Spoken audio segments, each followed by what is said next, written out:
mühacirlərə qarşı bu təqib məsələsi, terror məsələsi Azərbaycanın daxili işi olmaqdan çıxır. Bu, həm də Avropanın təhlükəsizliyini, imicin təhdid etmək təşəbbüsüdür. Onun dəyərlərinə qarşı müharibə açmaqdır. Yəni, burada siyasi statusu, sığıncağı olan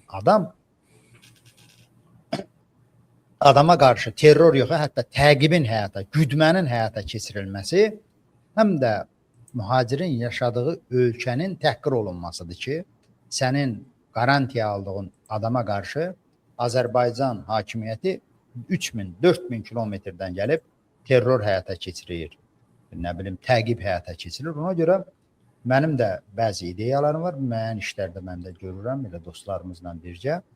Avropa qurumları da bu məsələ barəsində təsirli addımlar atacaq ki, Azərbaycan hökumətinin bu dılğırcasına qudurğanlığı cilovlansın və onlara yerləri göstərilsin və mən əminəm ki, göstəriləcəkdir. Burada heç bir şübhə məsələsi yoxdur. Çünki bunlar artıq bu transmilli cinayətlərin qabaq rüşvət, korrupsiya şəklində xaricə çıxardırlar. Amma indi keçiblər fiziki terror metodlarına, təqib metodlarına. Bu isə cavabsız qalmamalıdır. Təkcə bizim Azərbaycan müxalifətinin, etirazçıların maraqlarını qorumağa görə yox. Öz maraqlarını, Avropa öz maraqlarını, öz imicini xilas etməkdən ötürü mütləq o addımlara gedəcək və bu araşdırmaların da biz istər Vidadi İskəndərli məsələsi olsun, istər Məhəmməd Mirzəli məsələsi olsun, istər Emin və digərləri, bunlar hamısı kompleks halında həll olacaq. Bəli, əlbəttə ki, indi İlham Əliyev, Mehriban Əliyevanı həbs eləmək imkanı yoxdur, amma bunlar hamısı dosiyələrə